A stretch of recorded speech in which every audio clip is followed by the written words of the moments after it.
नमस्कार दोस्तों, स्वागत है आपका अपने चैनल एस क्लासेस में। आज हम पढ़ने वाले हैं क्लास 10 के बायोलॉजी का चैप्टर 7 आनुवंशिकता तथा जैव विकास के मुख्य अति लघुत्तरीय प्रश्न, वो भी एकदम आसान भाषा में। तो चलिए शुरू करते हैं बिना समय गवाए। करने से पहले जो है आप लोग इस वीडियो को लाइक कर दें और चैनल को सब्सक्राइब कर ले। तो चलिए शुरू करते हैं आज का पहला प्रश्न है कि कोशिका में जीन कहाँ अवस्थित होते हैं? गुणसूत्र में। दूसरा प्रश्न है कि विभिन्नता के दो मुख्य प्रकार कौन कौन से हैं? जननिक और कायिक। अगला प्रश्न है कि पीढ़ी दर पीढ़ी वंशागत होकर संचित होने वाली विभिन्नता क्या कहलाती है? आनुवंशिक विभिन्नता। अगला प्रश्न है कि ऐसे आनुवंशिक गुण या लक्षण जो स्पष्ट रूप से दिखाई देते हैं क्या कहलाते हैं? फिनोटाइप। अगला प्रश्न है कि आनुवंशिकी का पिता कौन कहलाता है? मेंडल।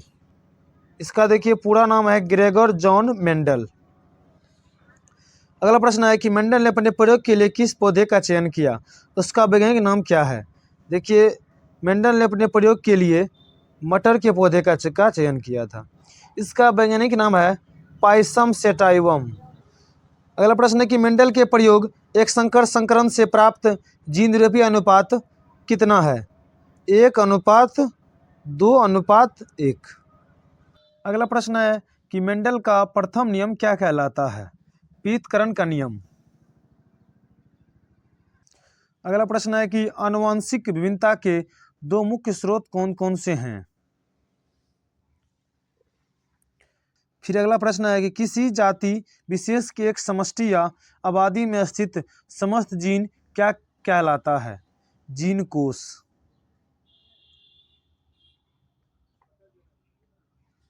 अगला प्रश्न है कि जीव की उत्पत्ति के ठीक पहले पृथ्वी का वातावरण अपचायक था या उपचायक? अपचायक था।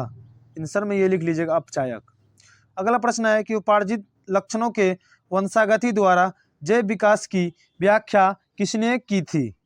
लामार्क ने।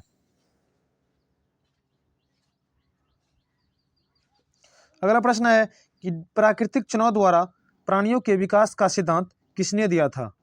डार्विन ने।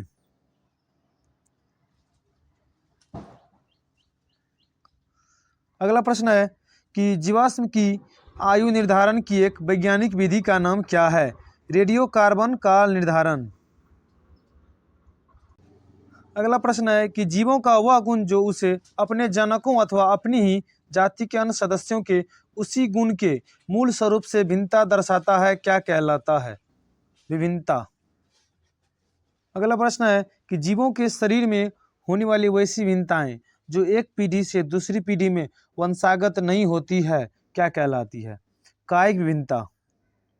अगला प्रश्न है कि मेंडल के आनुवंशिकी के प्रयोग में F1 पीढ़ी के उन पौधों को जिनमें जनक पौधों के दोनों विपरीत गुण मौजूद थे क्या कहा गया? प्रथम संतति। अगला प्रश्न है कि मेंडल के एक संकर संकरण के प्रयोग के फलस्वरूप F2 पीढ़ी में उत्पन्न पौधों में लक्षण प्ररूपी अनुपात क्या था? 3:1।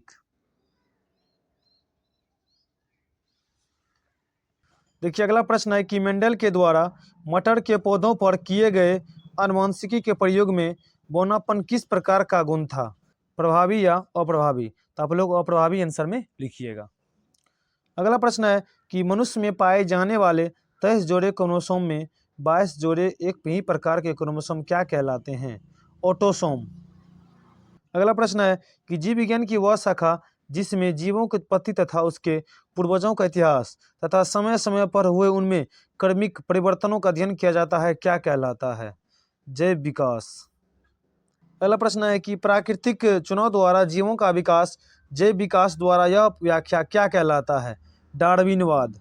अगला प्रश्न है कि जीवों के वैसे अंग जो संरचना एवं उत्पत्ति की दृष्टि से एक समान होते हैं परंतु वे अलग अलग कार्यों का संपादन करते हैं क्या कहलाते हैं?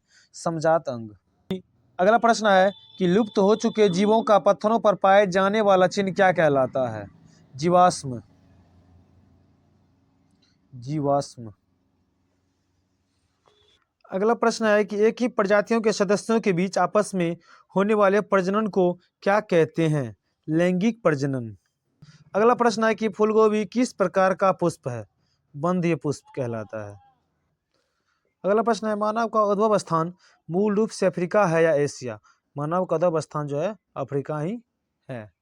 अगला प्रश्न है कि उद्भव की दृष्टिकोण से मानव का सबसे करीबी संबंधी कौन है? चिंपैंजी।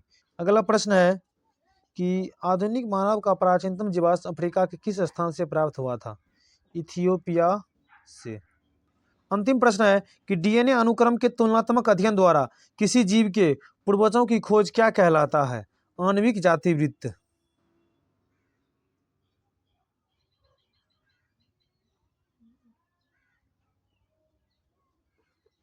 तो दोस्तों ये थे चैप्टर 7 आनुवंशिकता तथा जैव विकास के अति लघु उत्तरीय प्रश्न।